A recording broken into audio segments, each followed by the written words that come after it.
Então, a gente já... Conosco na semana que vem, do meio-dia à 1, para falar da experiência norte-americana da advocacia em mediação e negociação. Ficam todos convidados e todos receberão, portanto, um convite via e-mail, WhatsApp, ou enfim, né? E também, sem dúvida, queremos convidá-los todos, porque essas pessoas incríveis que estão aqui, de uma forma ou de outra, fazem parte também do nosso programa, do nosso curso de mediação, de advocacia em mediação e negociação. Então, como vocês veem, a gente está absolutamente imbuído nesse tema, né? Então, esse curso é um curso internacional, de certificação internacional, e que é com o Bruce Edwards e instrutores norte-americanos e facilitadores brasileiros, um curso online, síncrono, às terças-feiras, e assíncrono com os instrutores norte-americanos. Os senhores receberão também informações. Eu vou parando por aqui, eu quero deixar essas pessoas incríveis falarem, porque foi para isso que nós viemos.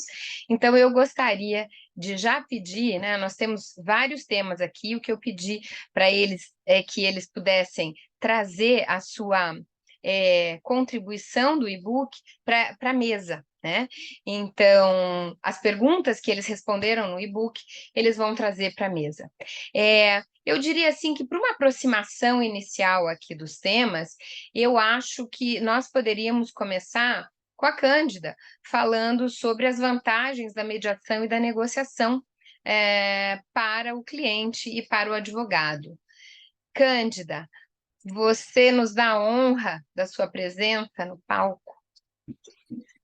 Então, boa tarde, saúdo a todos, saúdo os colegas de mesa, saúdo também a todos que estão nos assistindo e também aqueles que vierem a nos assistir, porque a Luciana é muito hábil nessa ideia de propagar essa informação e dizer que a gente participa desse grupo, que é um grupo muito sensibilizado para as questões que a gente vai colocar, e eu diria um grupo pioneiro, porque a gente fala de lugares que não são zonas de conforto para os advogados em geral, né? É lugar comum dizer que a gente foi educado para o litígio e a gente está trazendo uma proposta que é diversificada, que é distinta, e a gente precisa convencer os colegas de que há valor nisso. E a minha pergunta no e-book foi falar das vantagens da negociação e da mediação para clientes e advogados. E existe quase uma teoria clássica, que eu já podia falar, que sempre que a gente coloca a mediação, a negociação, os métodos não jurisdicionais de resolução de conflitos, todos os autores se preocupam em falar das vantagens, porque é como se a gente tivesse que dizer por que estamos aí.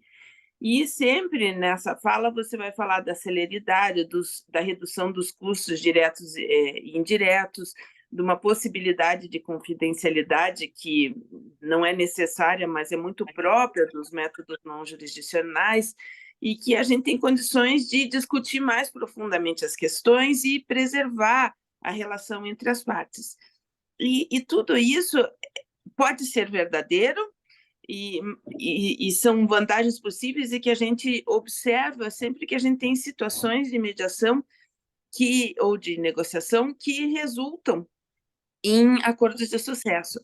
Mas o acordo não é necessariamente um produto da mediação. E a gente encontra valor na realização das mediações e negociações, porque em havendo acordo ou não havendo acordo, ou havendo acordos parciais, a ideia é que você explorou melhor a situação problema, a situação de conflito, e discutiu melhor, e com isso você conseguiu entender melhor todo esse contexto do qual se originou a situação problema, e no qual ela está imerso. Então, você consegue um pouco explorar melhor toda essa situação com uma possibilidade de participação dos envolvidos. E, na minha opinião, essa possibilidade de participação dos envolvidos, esse exercício da autodeterminação, essa percepção de que as pessoas, ao participarem desses procedimentos, elas são ouvidas e a sua opinião tem valor, é um desdobramento do princípio da dignidade da pessoa humana, o que deixa as pessoas mais realizadas é o poder de autodeterminação, é conhecer a sua realidade e por nela intervir, e com essa possibilidade de que a sua intervenção, sua vontade, a sua opinião sejam percebidas, avaliadas e acolhidas pelo ordenamento jurídico. Isso traz uma realização para as pessoas, e isso não é precificável, não é aferível monetariamente. Ele só é aferido a partir do sentimento que a pessoa experimenta ao ter participado da resolução do seu conflito, porque um conflito ele é uma situação de evolução e ele supõe alguma mudança, a realização de concessões para ter ganhos colaterais ou ganhos mútuos. Então, tudo isso, quando a pessoa participa, ela se realiza e se autodetermina. Acontece que isso não é tão natural. Às vezes acontece naturalmente, mas isso são poucos os casos. A verdade é que o advogado, como o profissional a quem as pessoas procuram quando tem problemas, na verdade, a gente mais ou menos, a nossa matéria-prima é o problema, assim como a maioria das pessoas procuram os médicos quando estão doentes, a maioria das pessoas se dirige ao advogado quando ela tem uma situação problema. E saber enfrentar essa situação problema, estando preparado, conhecendo as técnicas, conhecendo os métodos, vai amplificar muito a eficácia desses procedimentos. Então, o advogado, ao se preparar, ao conhecer, ao saber trafegar nesses espaços que não são exclusivos, existem situações em que eles se aplicam e outras que não se aplicam, mas também saber distinguir qual que é a possibilidade ou até onde você deve insistir nessas técnicas, é que vão potencializar as vantagens dos procedimentos da mediação e da negociação. E isso passa por uma mudança de mentalidade. E essa mudança de mentalidade, ela acontece a partir do momento que as pessoas têm boas experiências, que não precisa ser necessariamente no espaço do litígio, mas pode ser num momento de prevenção de litígios, de perceber o conflito como oportunidade. E é preciso treinamento, é preciso sensibilidade, é preciso um olhar acurado, é preciso uma visão amplificada, e isso vai acontecer a partir do olhar dos advogados. Eu não quero me estender muito, eu vou só contar uma situação pela qual eu passei para compartilhar. Eu tive a oportunidade de, agora no feriado de 7 de setembro, estar na conferência da ABA em Chicago para negócios, né? Então, a Business Conference de Chicago, da ABA, que aconteceu em Chicago. Então, era uma mega conferência, painéis simultâneos, né? Sei lá, 20, 30 painéis ao mesmo tempo, 3 dias de convenção, muita gente circulando, e é organizado a partir das comissões, né? Então, como se fosse a nossa conferência da OAB, e tinha os espaços da Comissão de Prevenção e Resolução de Litígios. Não preciso dizer para vocês que era a sala do cantinho, com menos advogados, mas tinha discussão, e o nome do painel era não atirar combustível na fogueira. Então, no sentido exatamente de investir na prevenção dos litígios ou do agravamento dos litígios. E nesse grupo de pessoas tinha o pessoal muito já familiarizado com as técnicas e promovendo, e esse era o espírito dos painelistas. E no momento em que eles começaram a falar, sugerindo a inserção de cláusulas nos contratos para que eles fossem geridos, interpretados a partir da boa-fé e que houvesse um espaço para a resolução consensual dos conflitos, levanta um daqueles advogados característicos norte-americanos, voz grossa, terno e gravata, e diz: olha, se eu insiro uma cláusula dessa no meu contrato, é o primeiro momento que eu posso começar a discutir esse contrato, porque essa cláusula é aberta, eu vou querer saber quais são o conteúdo da cláusula. E daí é exatamente esse espírito que a gente precisa superar. Quando a gente coloca uma cláusula, quando a gente se motiva para a nossa resolução desses conflitos, é exatamente para você estar imbuído nessa nova cultura e não para procurar a picuinha que pode estar numa cláusula e discutir todo um contrato a partir dessa porta de entrada, que seria a porta de entrada para o consenso. Então, eu agradeço aí o tempo de fala e gostaria muito de ouvir a opinião dos colegas e do pessoal que está nos assistindo online. Joia, super obrigada, Maria Cândida, bem esclarecedor. E esse tema é um tema de abertura, né? Porque as pessoas, assim, qual é a vantagem, né, de estarmos aqui e falarmos sobre esse novo olhar da advocacia? E um ponto que eu acho fundamental a gente dizer é que, mesmo que não tenha acordo, né, mesmo que não tenha acordo, a gente tem uma vantagem de participar desse movimento, né, desse procedimento, para que a gente consiga encontrar bases mais profundas e mais significativas do conflito. Diante disso, né, além do exercício de autodeterminação, enfim, que isso não tem preço, eu acho isso incrível, de fato. Aí, já falando um pouco nessa postura do advogado, né, então eu gostaria de chamar o nosso querido Ivaldo e pedir para que o Ivaldo fale um pouco sobre essa postura do advogado nos procedimentos consensuais.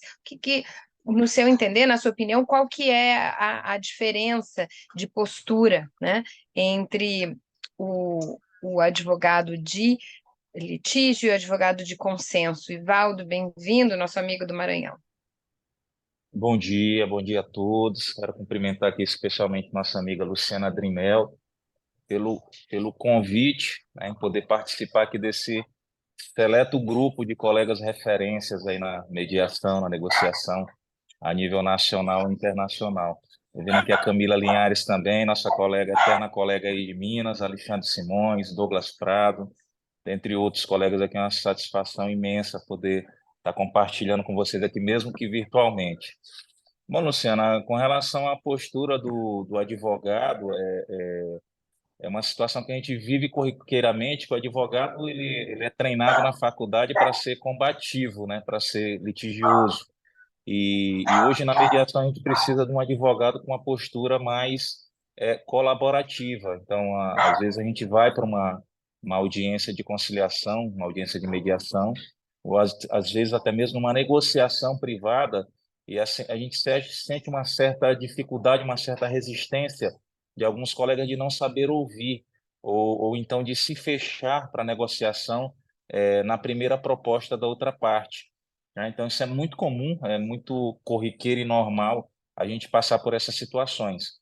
E a postura do advogado, até mesmo porque o próprio judiciário hoje ele exige que o advogado hoje tenha uma postura mais aberta, um advogado que saiba ouvir, que saiba negociar, que saiba entender a necessidade das partes, especialmente do seu cliente, e que saiba adequar a necessidade do seu cliente à necessidade da outra parte, tá? Vendo quais os pontos que precisam ser atendidos do seu cliente e atuar ali como um mediador, né? Um mediador, um negociador, tentando chegar num consenso, num ponto que seja satisfatório para ambas as partes. Então, eu vejo que isso reflete diretamente, como é que eu vou te dizer, na área comercial do próprio advogado. Pra você ter ideia, hoje nós temos colegas, eu vivo isso hoje presencialmente, colegas que são procurados por clientes por ter uma postura mais colaborativa, né, que resolvem os conflitos de forma extrajudicial. Ninguém, principalmente as empresas, ninguém mais tem paciência para ficar no judiciário, isso representa prejuízos enormes para muitas empresas.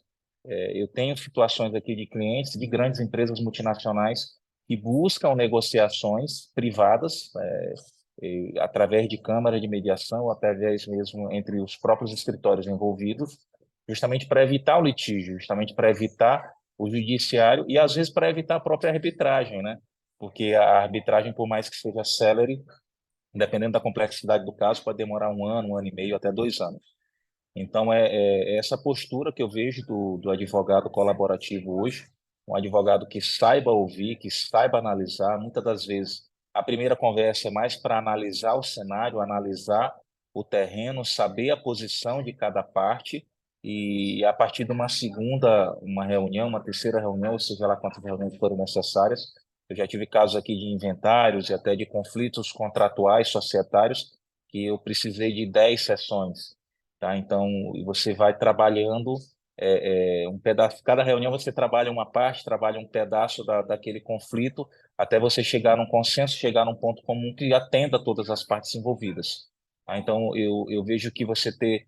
Outra vez eu tava despachando, inclusive, a gente tem uma parceria com o Tribunal de Justiça aqui no Maranhão, que em conflitos de grande especialidade que tem no tribunal, eles chamam a gente para poder buscar uma conciliação, uma negociação, porque o próprio presidente do Tribunal de Justiça ele disse que eles não têm paciência para lidar com, com esse tipo de conflito. Ou resolve na primeira, numa reuniãozinha de 2 horas, ou então não resolve e já fica concluído para a sentença.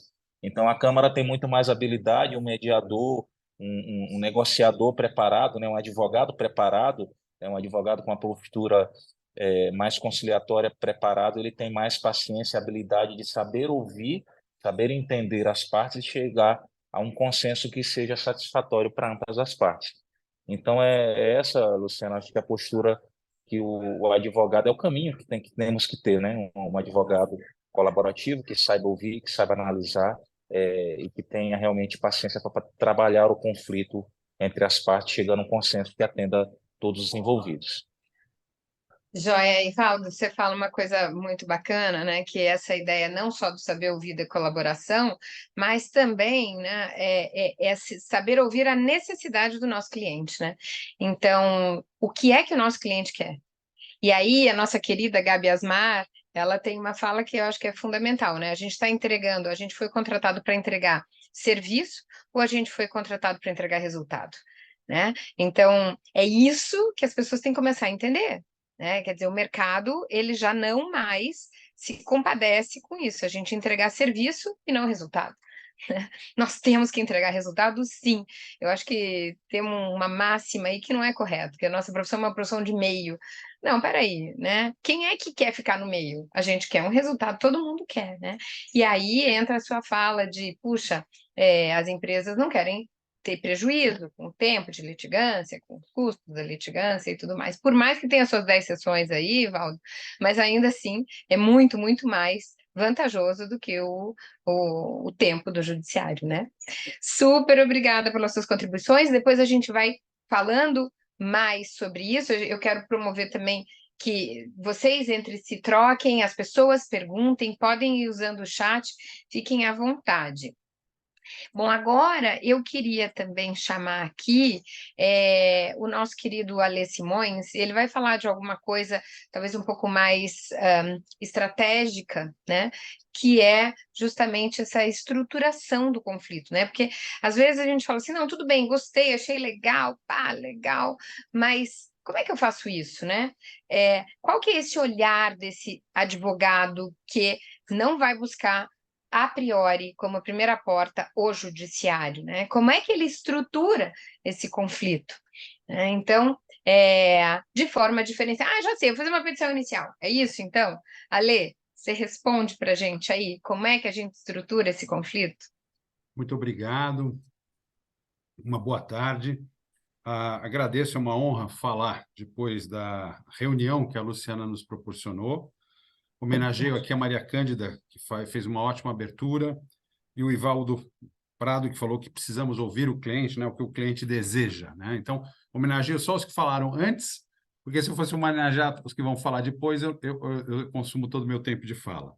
Mas me brindaram com uma questão muito prática, né? Como fazer o planejamento estratégico do conflito, né? Então, veja, nós, seres humanos, desde sempre, estamos habituados, né, com consciência ou não, a tomar decisões. Lá no Paleológico, no período mais primitivo, nossas decisões eram mais simples, né? A gente via um outro ser humano e só pela visão a gente tinha que decidir se ele ia ser nosso aliado ou nosso inimigo, né? Se a gente ia ficar junto ou se a gente não ia agrupar, né, para caçar, porque nós não éramos, naquele período, né, topo de cadeia de nada, nós éramos um animal dentre vários tentando sobreviver. A partir do momento em que lascamos a pedra, as coisas começaram a mudar. Quando dominamos a arte do fogo e inventamos a roda, a coisa evoluiu. Olhem as nossas cavernas como estão confortáveis, né? O homem existe há muito tempo, mas a agricultura há muito menos tempo ainda, né? Então, essa vivência de tomar decisão, se eu vou ou não, né? Para fugir daquele cérebro primitivo que, para alguns neurocientistas, eram 2 decisões e um congelamento, né? O famoso fight, flight or freeze, né? Então, assim, ou eu luto, ou eu fujo, ou eu congelo. E para alguns o congelamento é a briga entre essa tomada de decisão sem racionalidade, né? Exatamente com a descarga de adrenalina, de corro ou enfrento, né? E se eu não corro, não enfrento, eu dou um tilt nisso, eu congelo, né? Então, como a gente tem que tomar decisões, aproveitando o que foi falado, se você antevê um problema, a atitude mais inteligente é se planejar, né? Quando a gente não faz um planejamento, a gente depende só do improviso. Parece que brasileiras e brasileiros são bons de improviso, não duvido disso. Mas acho que o improviso deve ser tomado sempre como uma exceção e nunca como a regra, né? Então, a regra é planejar. O Ricardo Barcelos deve estar habituado a ouvir essa citação, né? Vou citar 2 presidentes americanos que falam sobre preparação.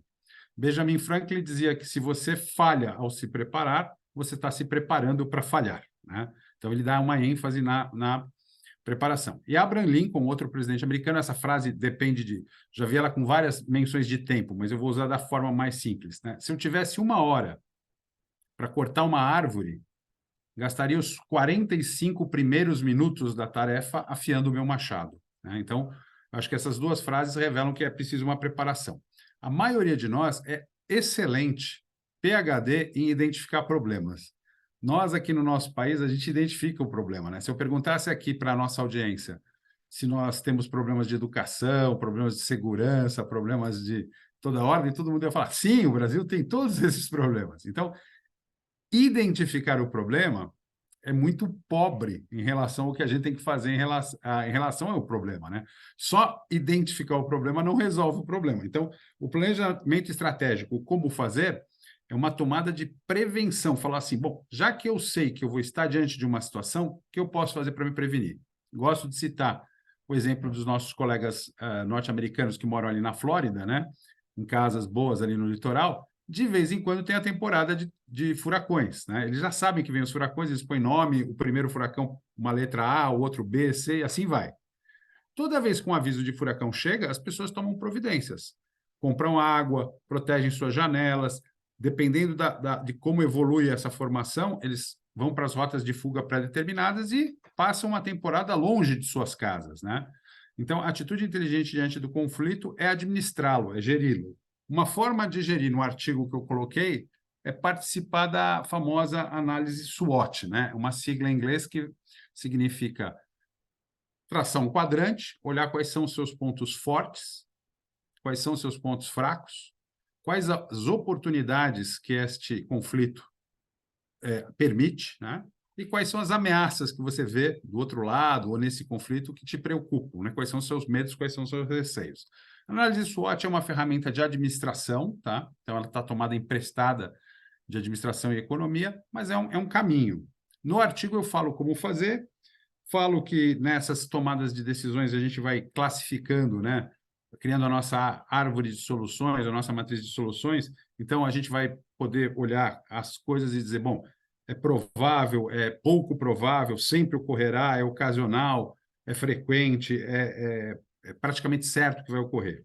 O que eu consegui achar olhando auditores é que unlikely é menos de 10%, né, de chance de que ocorra. Seldom é entre 10% e 35%. Occasional é entre 35% e 65%. Likely é entre 65% e 90%. E definite é entre 90% e 100%. Tá? As consequências disso podem ser que você está diante de situações que vão te colocar diante de perdas ou de riscos insignificantes, marginais, moderados, críticos ou catastróficos, né? Então, você vai colocar isso. E não está no artigo, mas contemplo aqui todo mundo que veio a esse encontro, Tem uma outra análise que chama critério MIT. É você olhar cada item do que você precisa decidir sobre o prisma da maleabilidade, né? Então, coisas pouco maleáveis você classifica como must, eu tenho que ocorrer, né? Do MIT, né? Ideally, são coisas que eu já tenho uma maleabilidade, e tradable é minha moeda de troca, é aquilo que eu posso trocar com o outro lado sem nenhum problema, né? Então, fazer um acesso de risco, né? O acesso de risco vem do risk assessment, né? Fazer uma análise de risco, para ficar melhor traduzido, né? Eu acho que é a postura de uma pessoa inteligente, porque a proposição é, já que eu vou enfrentar um problema, que tal eu olhar o problema, me preparar para ele? E quando eu me preparo, eu crio os meus cenários, né? Eu gosto muito de dizer, faça um cenário otimista, tudo vai dar certo. Faça um cenário pessimista, tudo vai dar errado, você só vai ouvir não. E aí construa 2 cenários que costumo chamá-los de realistas, né? Se um desses 4 cenários ocorrer e você acertar na mosca, parabéns, você é um ótimo desenhista de cenários, né? Mas se ele não for nenhum dos teus 4, ele pode estar perto dos teus 4. Então, uma pequena flexibilidade, uma pequena mudança no seu plano pode ir, né? Quem não tem um plano de ação entra, né, sem a parte estratégica. Quem tem um plano de ação e o plano é flexível, né, ele está prevendo um plano A, um plano B, um plano C, um plano D, está com mais chances de obter uma boa negociação. Então, gente, encerro aqui a minha fala. No artigo, dentro do que foi pedido, está lá desenvolvido alguma coisa, e brindei um extra aqui, que é a análise MIT, para complementar a análise SWOT, tá bom?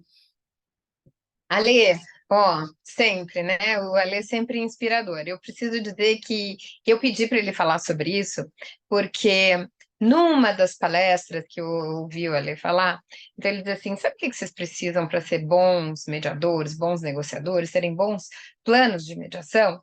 É a preparação, preparação, preparação e preparação, né? Então, quer dizer, a gente não tem essa cultura dessa preparação estratégica. A gente faz o quê? Pega, faz a subsunção do fato à norma, busca doutrina, jurisprudência e acha que aquela é toda a sua preparação.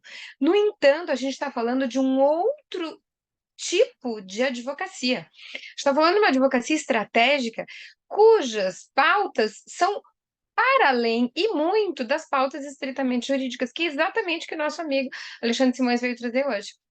Né? Juntamente com o Ivaldo, né, que veio falar de uma outra visão do advogado, juntamente com a Cândida, veio falar as habilidades, as vantagens. Então, nós estamos falando de um outro advogado que nasce, que eu, particularmente, acho extremamente mais excitante, inteligente, né, instigante, do que simplesmente a gente ter essa visão estrita, né, do direito, ou seja, a gente desamarra um pouco do jurídico e amplia muito os horizontes. Então, super obrigado. Como vocês podem ver, a gente só tem fera aqui, né?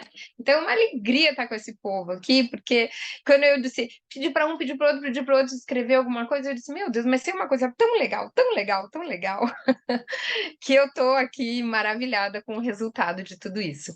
Então, eu quero chamar agora, Ricardo, eu vou deixar você para o último, para a cerejinha do bolo aí, porque ele vai falar sobre negócios em advocacia, né? Então, eu vou pedir para nossa querida Camila falar sobre esse procedimento, quanto é diferente o procedimento consensual do procedimento de litigância. De litigância a gente já sabe, né, Camila? Agora eu queria que você falasse, dentro dessa ideia estratégica, dessa postura diferenciada do advogado, das vantagens que isso vai trazer, qual é esse procedimento? Porque às vezes as pessoas acham, e me corrijam, vocês têm todo o direito de dizer, às vezes as pessoas acham que fazer mediação ou negociação é um bate-papo. É isso mesmo? Camila, conta pra gente. Excelente tarde para nós. Me sinto privilegiada de estar ao lado do time que eu estou aqui. E o frio da barriga só vai aumentando, né? Falar posteriormente a Cândida, ao Ivaldo, ao meu querido amigo Alê Simões. Mas te agradeço muito, Lu, a intimidade, vocês já vão vendo, né, gente? Que ela falou que é um time de profissionais, mas na verdade é todo mundo da cozinha da Lu, entendeu? É exatamente isso. Mas sem me estender muito, gostaria de ir direto ao ponto, e já pegando aqui uma frase que o Alê, que me antecedeu, trouxe, né? Ele falou muito da moeda de troca, E o que nós estamos fazendo aqui é uma moeda de troca, e nesse momento, quanto mais a gente vai falando depois, mais a gente fica assim, gente, o que eu vou trazer de novo que não foi dito? E a minha responsabilidade, né, o meu papel de tentar trazer de uma forma bem leve dentro do e-book era em relação a qual é esse padrão dessa diferenciação. E não dando uma aula em relação ao processo judicial, como a Lu já trouxe aqui, o foco nosso não é o processo judicial. Então, de forma bem direta, o que eu diria para vocês? Qual é a minha interpretação e com o mínimo de juridiquês possível? Eu penso que o processo judicial, ele ainda está calcado, o propósito dele é o fim do processo. E o procedimento de mediação e negociação tem por fim um conflito. Se eu começo dessa interpretação que dentro do judiciário, o procedimento judicial, ele tem por fim o processo, e a mediação e a negociação tem por fim o conflito, já fica bem fácil para eu traçar alguns pontos para vocês. Que aí, se eu tenho a mediação e a negociação como fim ao conflito, eu começo a preocupar mais com as pessoas, eu começo a preocupar mais com as partes. Então, eu tenho na mediação e na negociação o foco, o protagonismo, vamos dizer assim, o palco, seriam das partes. Já no judicial, qual que é o protagonismo dos operadores de direito? Sejam magistrados, sejam os advogados. Por si só, a gente já dá uma diferença considerável em relação ao ponto, fazendo uma conexão com a lei novamente. Ele falou da preparação. Essa preparação é diferente. Embora deveria se ser comum, né, porque no procedimento judicial não está impedida a fase autocompositiva. Pelo contrário, ela é brindada por nós, ratificada em relação à legislação. Mas eu estou pulando essa fase autocompositiva do judiciário. Nós, operadores do direito, quando vamos para o poder judiciário, a gente pensa o quê? Em uma belíssima petição inicial. E se pensamos na belíssima, porque às vezes é o Ctrl+C, Ctrl+V, dá para o cliente assinar lá a procuração, alguns casos atestado de pobreza, e já vamos nós. Em relação ao procedimento de mediação e negociação, não tem como a gente entrar nele sem a construção de um plano de negociação. E aí, qual a diferença básica? No plano de negociação, por excelente que sejam os profissionais que vão auxiliar na negociação, a gente precisa de colocar na mesa as partes. A gente precisa de compreender o que as partes estão trazendo, os interesses delas por detrás das posições. E em relação ao poder judiciário, quantas vezes o advogado nem sequer escuta as partes para construir a sua petição inicial? Me dá seu problema que eu vou resolver. Será que eu vou resolver o problema ou o processo? De novo, a nossa reflexão. Outro ponto simples, mas que aí eu busco na fala do Ivaldo, que às vezes a gente tem mais sessões, né, as questões complexas, de 6, 8 sessões, mas está demorando, eu pensei que a mediação, a negociação era numa rodada só. Gente, por mais que sejam casos complexos, a multiplicidade de sessões, vamos dizer assim, nós estamos ao lado da celeridade quando nós optamos pela mediação, pela negociação. Ao contrário, ao passo do Poder Judiciário, que a gente sabe que está casadinho com a morosidade. Camila, mas isso é clichê, falar que um é mais rápido que o outro. É clichê, mas nós estamos dentro do que a Luciana trouxe para a gente. A gente tem que preocupar com o resultado. A solução de um conflito em menor tempo, será que eu me entrego com a mesma eficiência? Né? Eu tenho que ter essa concepção. Será que não traz um resultado melhor para os interessados? Seguindo nessa linha também de diferenciação, e eu acho que esse ponto ele é crucial. O processo judicial ele está muito pautado, até pela linha dele, nas peças, né? Nos atos processuais, nas questões que nós aprendemos por vários e vários anos dentro da faculdade do direito. Ao passo que a mediação e a negociação está calcado em quê? Nas ferramentas da comunicação, na oralidade. E aí eu diria para vocês que o meu sentimento, a maior dificuldade dos operadores do direito travestir de um método para o outro, talvez esteja no que seria o mais simples. A gente acha que nós sabemos falar, comunicar, solucionar conflitos com pauta dialogada, mas nós não dominamos as técnicas de ferramenta de comunicação que são cruciais para o êxito de um método autocompositivo, seja ele qual for, mediação ou negociação. Então, a importância de nós pautarmos de técnica, né, para sabermos escutar, para sabermos formular perguntas, fazermos resumos, trazermos um levantamento de alternativas, dentre outras várias técnicas que são utilizadas nessa metodologia, é uma dificuldade, sim, para nós operadores do direito. Dificuldade por quê, Camila? Simplesmente porque a gente não aprendeu. O que a gente não aprendeu é mais difícil. É mais difícil a gente sair da zona do conforto. Não estou falando que é um grau de maior dificuldade do que elaborarmos um recurso, não é isso. Mas elaborar um recurso, já vamos ali no automático, no Ctrl+C, Ctrl+V. E a mediação, a negociação, seja em que tipo de conflito que eu esteja, seja conflito empresarial, já citado aqui pelo Ivaldo, seja conflito de família, seja conflito de agronegócio, seja qual for, são decisões, são construções mais artesanais. Quando eu venho trazer a metodologia do processo judicial, eu penso que eu estou mais no atacado. Então, a diferença para nós, operadores do direito, é que nós vamos ter que imergir caso a caso dentro dos métodos consensuais. Ah, Camila, mas eu faço isso na minha advocacia judicial. Eu sei que você às vezes consegue concentrar e tratar isso de forma individualizada, mas será que você está trazendo o protagonismo das partes para a mesa? Será que você está pensando no ganha-ganha, não na decisão de um terceiro? E para concluir aqui a minha fala dentro do tempo que foi disposto para nós, considerando que nós estamos aqui dentro do princípio da celeridade dos métodos autoconsensuais, eu acho que a gente não pode esquecer de qual que é o propósito. Qual que é o objetivo de eu estar dentro de um procedimento de mediação e negociação? Não é a solução do conflito? Então, vamos utilizar o que nós estamos aprendendo aqui nessa moeda de troca com cada ponto de um quebra-cabeça, uma colcha de retalho que a gente vai juntando, para trazer para o procedimento de mediação e negociação o que realmente funciona. E quem sabe, Lu, eu quero que essa pergunta no futuro, né? Porque o futuro da advocacia da negociação, a gente não tenha que falar muito da diferença do procedimento de mediação e negociação para o procedimento judicial.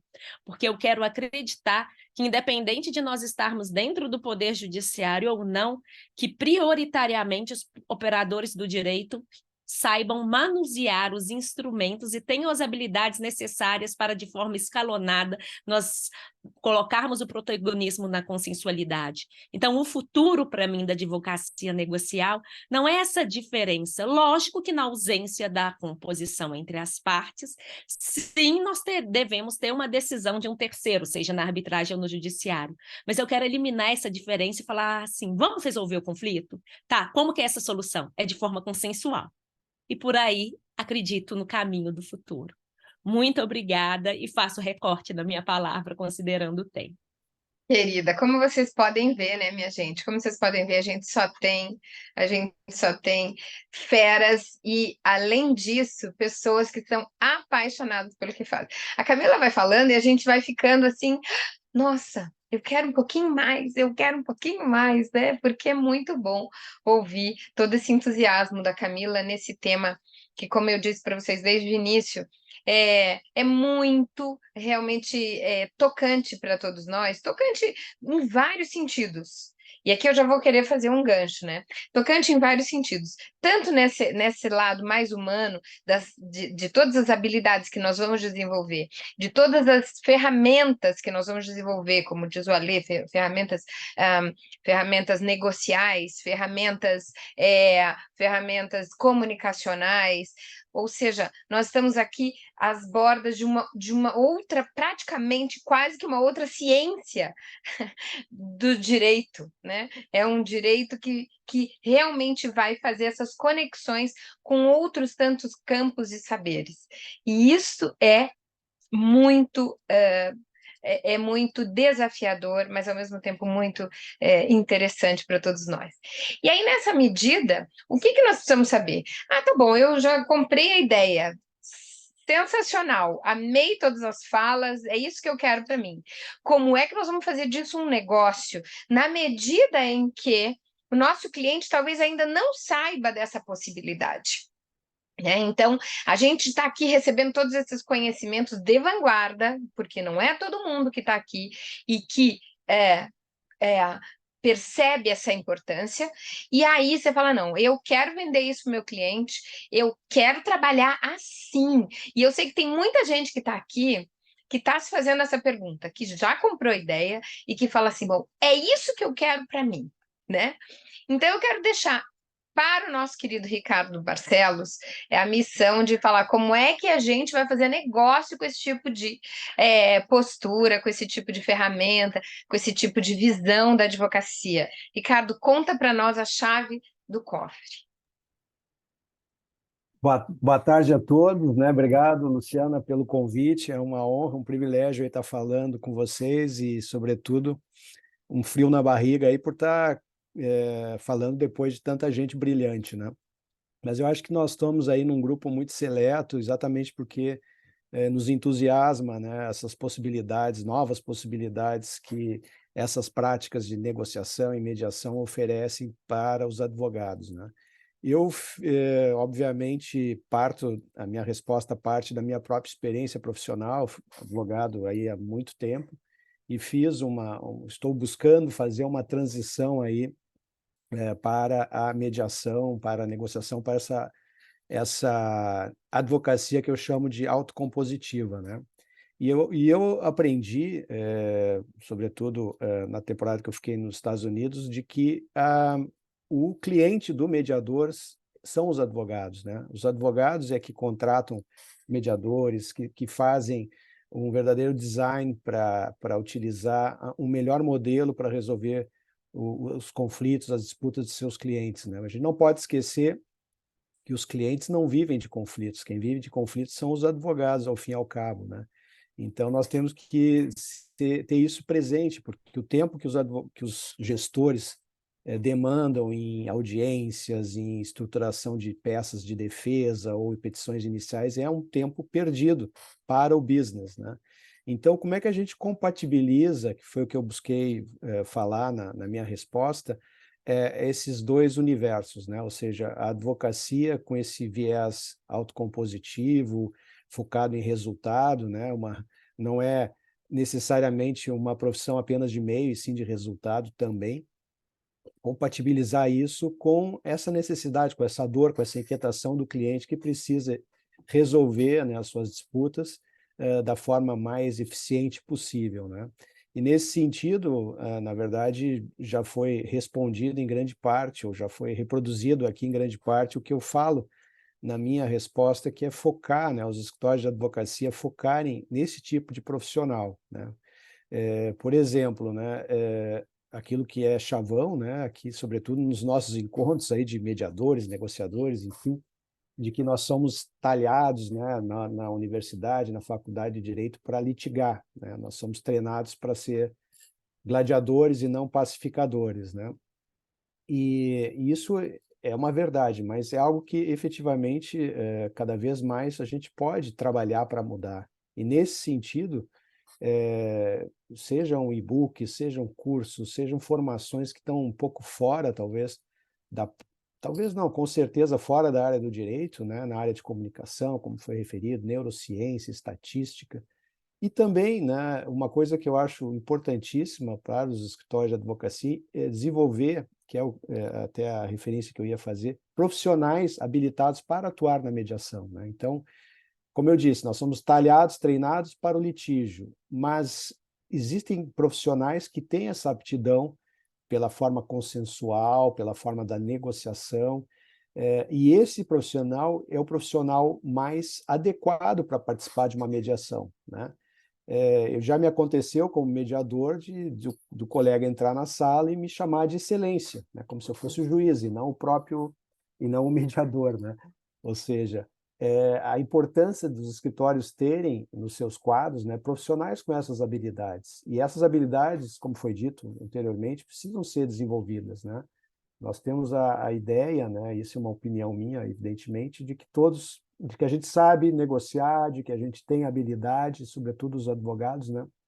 Mas existe aí um cabedal enorme de conhecimento que pode ser desenvolvido, que pode ser aprofundado, e eu vejo como uma oportunidade de negócio para os escritórios de advocacia, não tratarem de forma residual essas questões, essas negociações, ou esses mecanismos autocompositivos, né, como aparece nos sites dos grandes escritórios, mas como um produto, né, como um carro-chefe, né? Os americanos gostam muito de usar a expressão toolbox, né, uma caixa de ferramenta, né? Verdadeiramente, os escritórios venderem essa habilidade, né? Ou seja, a possibilidade como já foi dito também, de investigar o verdadeiro interesse do cliente, qual é o resultado que quer alcançar, se é interessante ou não privilegiar o reatamento de uma relação comercial ou afetiva. O advogado ter essa percepção, né, de desenhar o melhor modelo, o modelo mais adequado para resolver o conflito do seu cliente, e não simplesmente pegar, né, como se fazia até pouco tempo atrás, o Código de Processo Civil, identificar qual é a ação cabível, ingressar com a petição inicial ou a contestação, né? Então, esse profissional com essa multitarefas ou com essas diferentes habilidades, eu vejo como sendo esse profissional do futuro. A necessidade, evidentemente, dos escritórios perceberem esse produto que é a negociação, a advocacia na mediação e assim por diante. E, para encerrar, né, que eu acho que o bacana aqui vai ser o bate-papo entre nós, o cliente o advogado, né, o escritório de advocacia que resolve o conflito, a disputa do seu cliente em menor tempo e por um custo menor, vai ter esse cliente para o resto da vida. Então, eu vejo essas habilidades, essas possibilidades dentro da advocacia como uma fidelização do cliente e, consequentemente, com o aumento dos ganhos dos escritórios e dos advogados, né? Essa eu vejo como o futuro, né, da advocacia de contencioso, sobretudo agora que a gente vive, entre aspas, né, o desafio, ou para outros, a ameaça da inteligência artificial. Essas habilidades, né, esse olho no olho, essa percepção que é exclusivamente do ser humano, é algo que cada vez mais, no meu ponto de vista, pode e deve ser valorizado pelos escritórios e pelos advogados. Era isso, Luciana. Olha, eu preciso dizer uma coisa. Há uns 4 anos atrás, eu tive num congresso no Rio, no CBMA, acho que não sei se a Ana está aqui ainda, ou já passou e já foi, a Ana Esteves, e eu tive num congresso no Rio, e eu via advogados de empresas, assim, jovens, né, 30 e poucos anos, 40 e poucos anos, e eu falei, eu que tenho aí mais de 2 décadas de magistério, e eu dizia assim, isto é uma nova geração de profissionais do direito, profissionais estratégicos que olham o conflito de uma outra forma, como uma oportunidade de negócio, para além de uma visão estritamente judicializada ou jurisdicional. E agora, ouvindo o Ricardo falar, e essa era a proposta mesmo, eu e ele, a gente vem discutindo há bastante tempo, né, como fazer negócios a partir dessa nova visão. Então, eu acho que fica aí, né, essa proposta a vocês, de, mesmo que você já tenha desenvolvido, como é o caso do Ricardo, que é um profissional extremamente bem-sucedido, e que se volta a um outro modelo de advocacia, então fica aí esse convite para essa reflexão de como você pode ter, como ele mesmo no escritório dele, ele já criou essa célula, né, essa célula de um novo produto, que é o que ele vem chamando, né, um novo produto dentro do seu escritório, para essa nova tratativa do conflito. Até porque, né, veja, como ele disse, às vezes fica lá no rodapé da página, a gente também faz resolução consensual. Puxa vida, e a Cândida fala, né, que acabou de ir para o congresso lá e estava meio marginal ali, né? Mas eu acho que esse é uma grande virada de chave. É isso que a gente não conseguiu ainda captar, né? E tem que demonstrar de forma clara para o cliente a grande vantagem desse tipo de advocacia, né? Que o Evaldo falava, puxa, ao invés de gerar prejuízo para o teu cliente, demonstre que você sai da coluna de prejuízo, né, de custo, para a coluna de investimento. Eu acho que isso é uma grande sacada para a gente na advocacia. Claro que você tem que comunicar isso para o teu cliente, mas não é lá no rodapé da página, é criar um produto e colocar luz sobre ele, que é exatamente isso que o Ricardo vem falando, né? Então, obrigada, Ricardo. Eu espero que as pessoas se inspirem, né?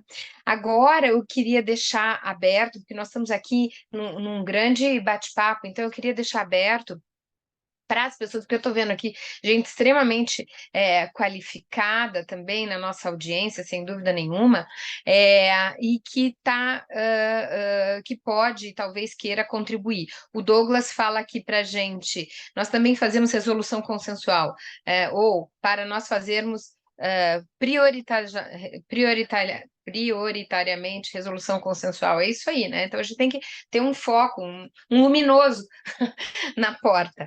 Então, eu queria abrir, né, para as pessoas abrirem a sua telinha e falarem com os nossos queridos aqui palestrantes. Fiquem à vontade ou mandarem um chatzinho se não quiserem falar.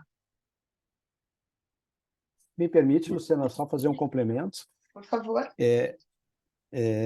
O que eu vejo também como uma oportunidade, né? E esses cursos eu recomendo, né? Independente se deseja, né, seguir na mediação ou não, mas esses cursos de negociação, de advocacia na mediação, eles abrem uma possibilidade que também tem tudo a ver com essa advocacia que eu enxergo, né, do futuro, que é você identificar momentos, né, janelas de oportunidade para a realização de negociação, de acordos, de propor uma mediação, de criar mecanismos híbridos, né, tanto de adversarial quanto consensual, né, aproveitar que hoje você tem um negócio jurídico processual, você tem a possibilidade de fazer uma produção antecipada de prova para depois utilizar numa mediação.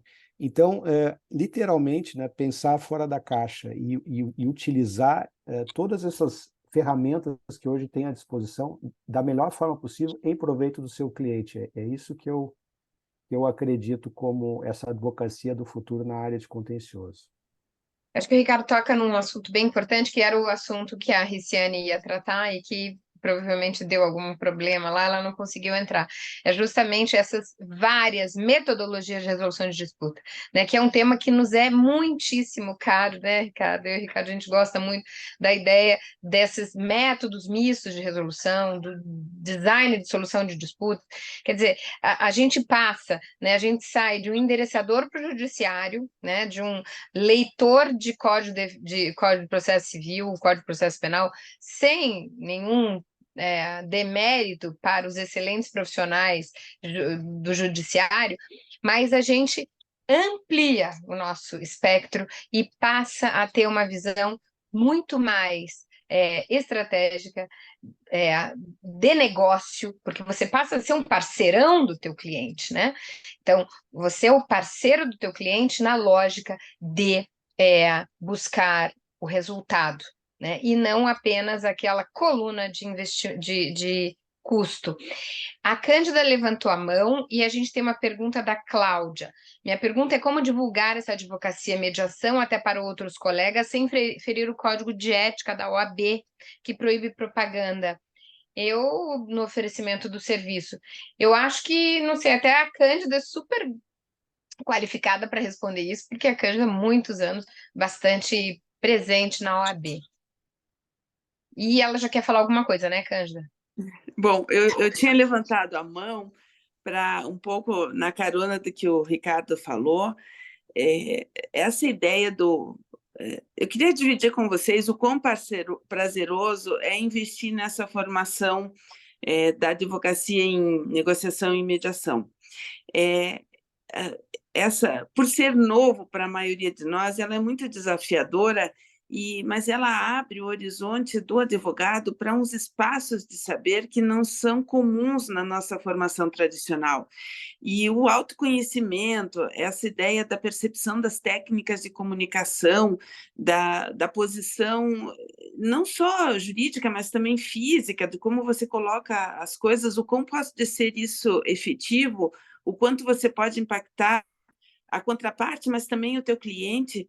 Então, assim, quem já está no meio da carreira e está, assim, talvez um pouco cansado do dia a dia, da rotina, mergulhar nessas novas técnicas e realizações e depois ter o prazer da descoberta de quanto isso pode ser motivador e transformador na vida do próprio cliente e como aquele cliente depois ele fica tão autodependente do advogado que ele não consegue dar nenhum passo sem ter aquela conversa, sem ter aquela discussão aberta, sem ter aquele local de diálogo que é tão difícil e complexo na nossa vida atual, mesmo com as questões da evolução da tecnologia que tem invadindo, né, toda a nossa vida. A gente não, né, eu lembro que a geração anterior um pouco a gente, você ia no banco para conversar com o gerente. Hoje em dia você já não tem mais um gerente para conversar, você não tem um serviço para receber e você às vezes precisa mesmo de acolhida e saber acolher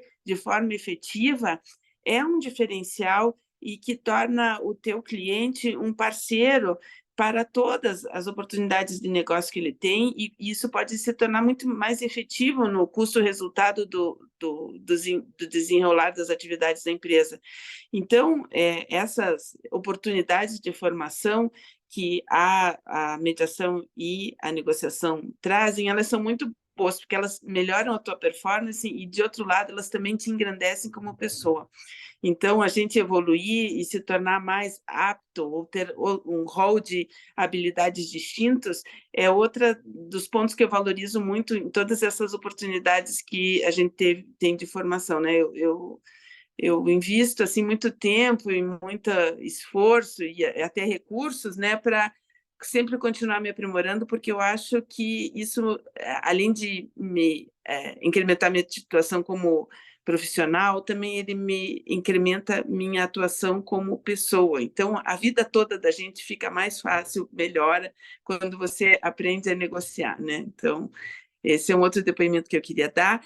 E só um ganchinho na pergunta, eu acho que não é nenhuma questão de ética de propaganda você oferecer um rol de serviços mais amplificado, incluindo métodos não jurisdicionais. A ideia não é fazer publicidade, mas ao apresentar suas habilidades, seu escritório, seu rol de serviços, apresentar dentro dos parâmetros éticos da ordem, um método diferenciado. Então, eu acho que é tão factível quanto a apresentação de quaisquer outros serviços. E a gente sabe que até houve uma recente regulamentação da questão da propaganda, porque as redes sociais têm tido uma grande influência. E a OAB tem olhado para isso e percebido que Instagram, Facebook e outras redes sociais também são espaços que estão sendo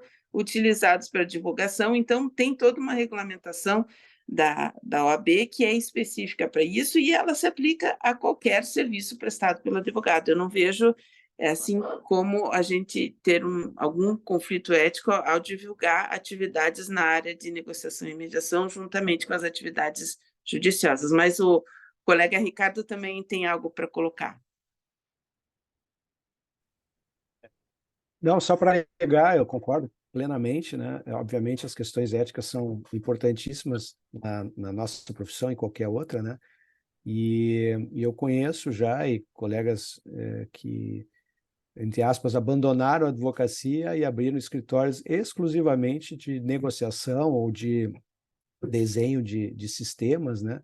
Não tô incentivando ninguém para deixar a advocacia, mas também a importância de pensar fora da caixa, né? Que não necessariamente esse tipo de atividade tem que se dar nos estritos limites, né, da advocacia, que obviamente tem algumas restrições.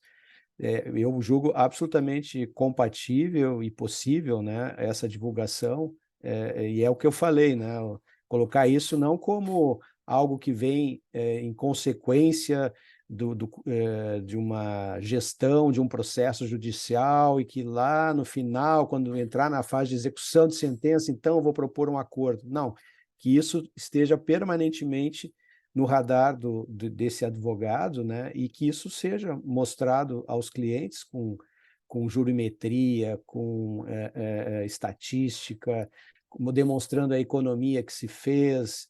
Essa, para mim, é a melhor propaganda, né? E essa está à disposição de todos os profissionais que abraçarem, né? E muitos já fazem, porque as empresas, sobretudo as grandes empresas, demandam, né? Esse tipo de prestação de serviço e, sobretudo, essa demonstração de resultado. Isso é essencial. Gostei muito que a Luciana falou no início, né, da atividade meio. Não, hoje em dia, eu acho que cada vez mais é uma atividade de fim. Obviamente, não se faz acordo sem a concordância da outra parte, né? Então, eu vejo isso, de novo, como uma excelente oportunidade para quem quer desenvolver essa ferramenta, essa habilidade, não como algo secundário, mas como uma atividade principal. Joia, veja, eu acho que é todo uma nova forma de enxergar o que nós já temos habilidade para fazer. Temos habilidades que... Eu acho que tem um assunto que talvez seja bem importante a gente abordar aqui, que é a ideia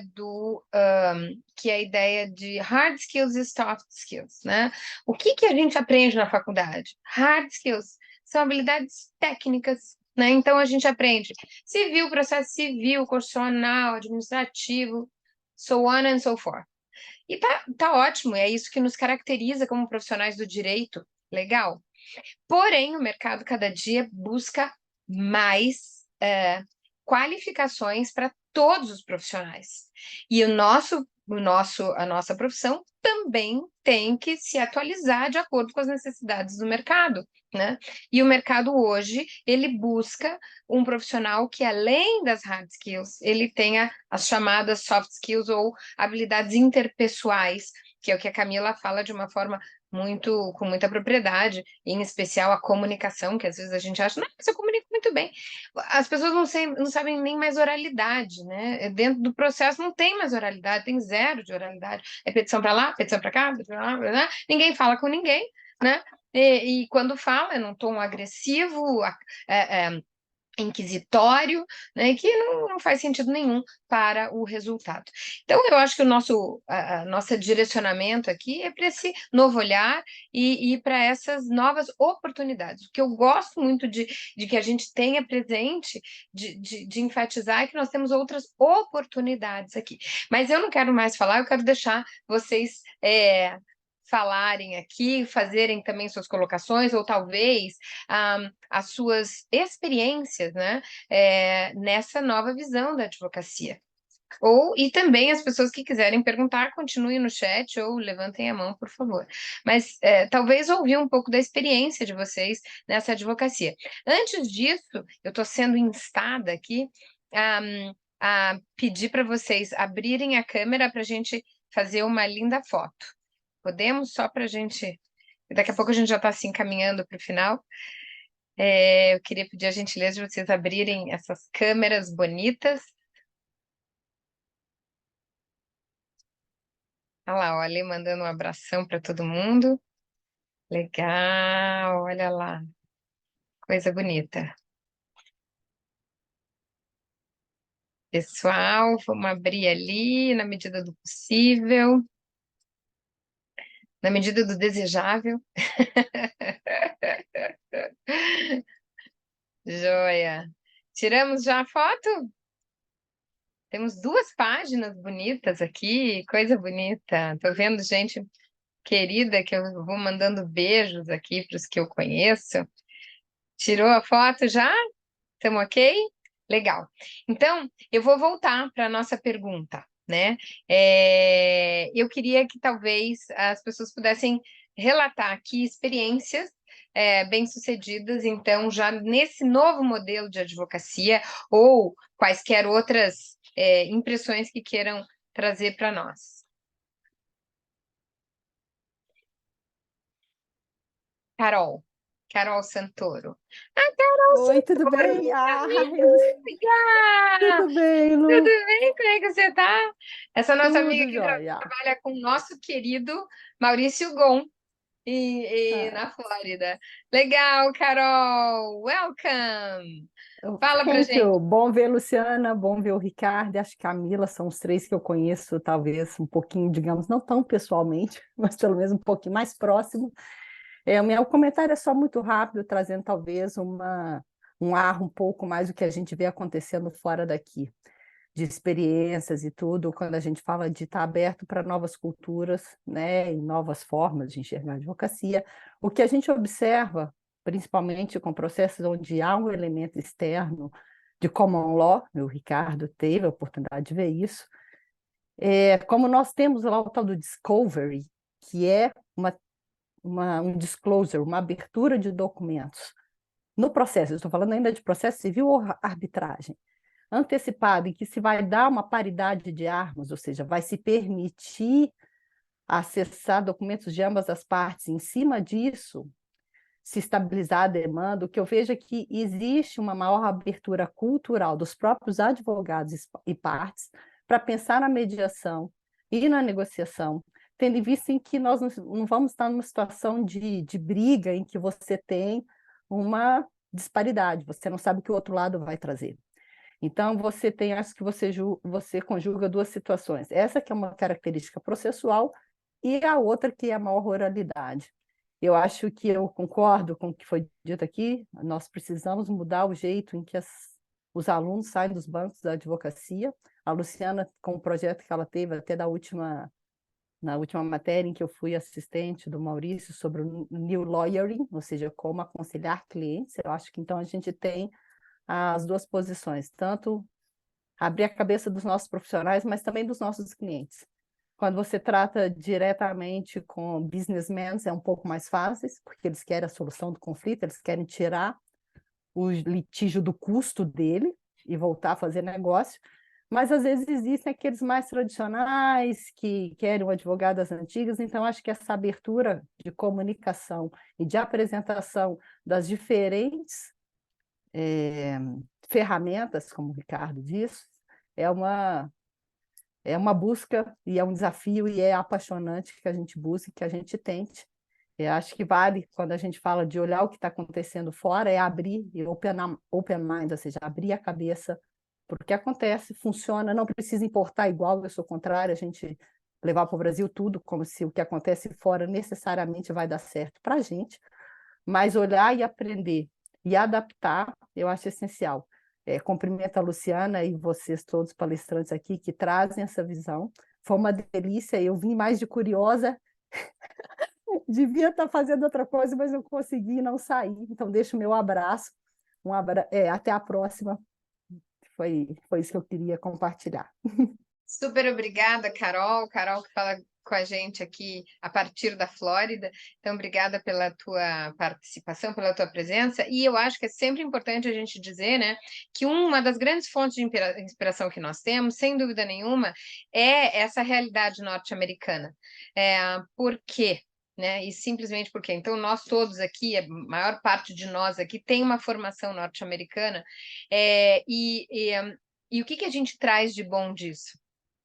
O pragmatismo norte-americano, o mapeamento de riscos norte-americano e o resultado norte-americano, porque nós temos aí em torno de 98% das resoluções de disputas de modo extrajudicial nos Estados Unidos. Então, eu acho que nós temos que, né, dar a César o que é de César. E é por isso que a gente sempre traz esses expoentes norte-americanos. Então, deixo aqui refazer o meu convite, né? Então, semana que vem a gente está com o Bruce Edwards, do meio-dia a 1h, né, que vem falar sobre essa advocacia de mediação e negociação nos Estados Unidos, nosso guru aqui do Edwards Mediation Academy. Fazer o convite para vocês baixarem o e-book, a gente vai mandar para vocês o link para vocês baixarem o e-book, que fala exatamente sobre esse tema, que essas pessoas lindas aqui participaram e colaboraram, e também o convite, sem dúvida, para a participação no curso, que é capitaneado por nada mais, nada menos que Bruce Edwards e o seu super time, Danny Weinstein, Vic Shechter, Peter Robinson e pessoal todo de quem conhece, o pessoal norte-americano, os que não conhecem, que fiquem conhecendo, tem oportunidade. A gente teve a oportunidade de muitos deles ter que ir lá para ter aula com eles, e vocês podem ter aula com eles online, com esses super instrutores norte-americanos e os nossos super especialistas e experts brasileiros. A Gabriela Asmar, a Cândida está com a gente, o Marcelo Girardi e a Fernanda Levi, Hoffman e tudo mais. Então, fica aqui, ficam esses 3 convites, né? O e-book, o Bruce e o nosso curso. Eu queria, obrigada, Carol, e eu queria então deixar uma palavra aí de vocês nesse encerramento dos nossos incríveis experts aqui. Queria pedir para vocês uma palavra de encerramento, de inspiração para essas pessoas que nos seguiram até o presente momento, nesse horário de almoço. Agora eu não vou chamar ninguém, agora vocês fiquem à vontade.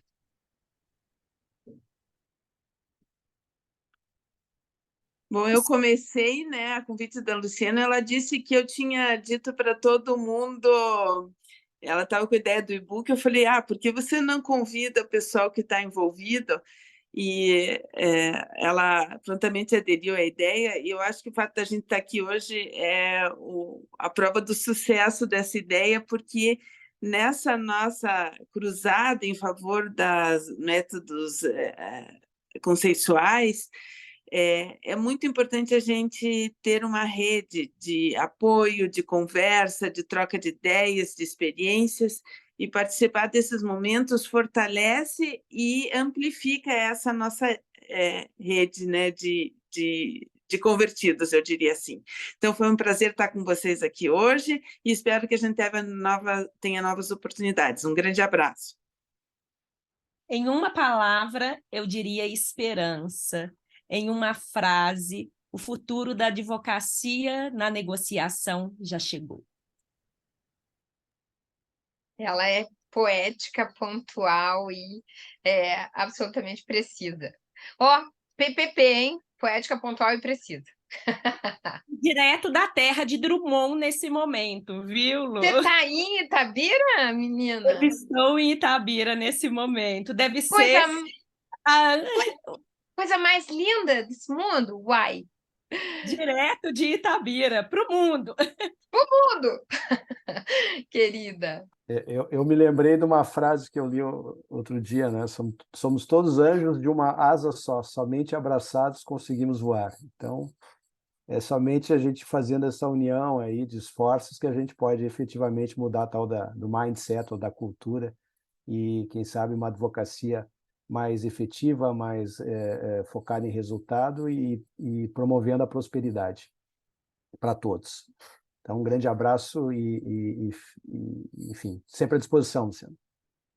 E que os anjos passem e digam amém, Ricardo. Isso aí, complemento com manter o foco, não perder a esperança. As ondas estão ficando maiores, então a nova geração vai ter que ser surfista de onda grande, né? Big Wave Riders. E a gente, por enquanto, está aqui nas nossas marolinhas. Então, se preparem, porque a nova geração vai, com certeza, surfar ondas maiores, né? E o resultado virá também. Vi que chegou o James Murray, gostaria de mandar um abraço para ele aqui, vi que ele entrou como um convidado, né? E a Fernanda Borges já estava também, então estendo a eles meu abraço. Abraço, James. Abraço, Fer.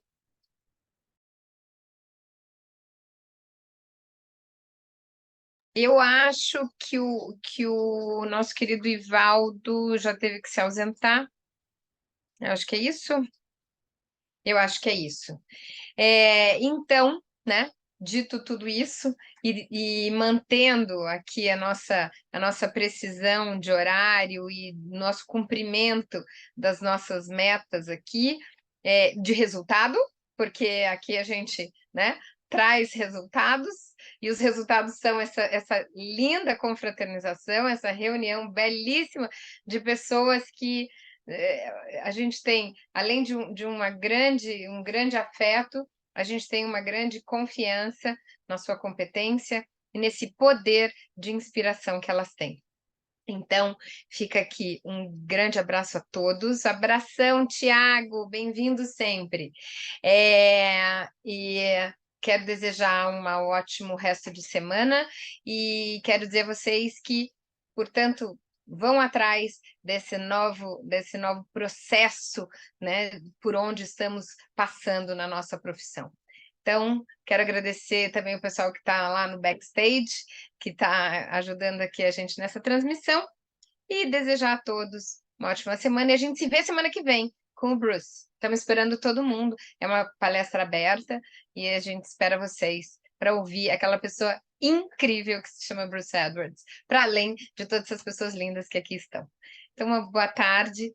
Fiquem com Deus todos. Até a próxima. Tchau, tchau. Tchau.